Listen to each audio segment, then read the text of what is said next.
Yine paxta yığım kampanyası da başlandı. Paxta yığım sentyabr aylarındaki yağlı kızgalanlı olmasa da hazırım az değil. 20'sinden bir an yığıp yiyoruz.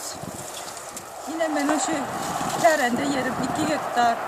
Nasip olsa 100%'den ötmek niyetim var. Dolar isteyip umut ediyoruz. Ziyadısıyla.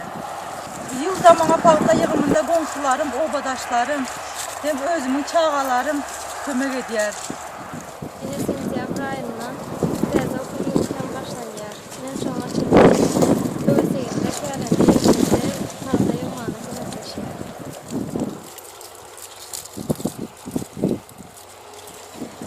Yılda idare karxanalarının işçilerini kömək çökmündə alyardım.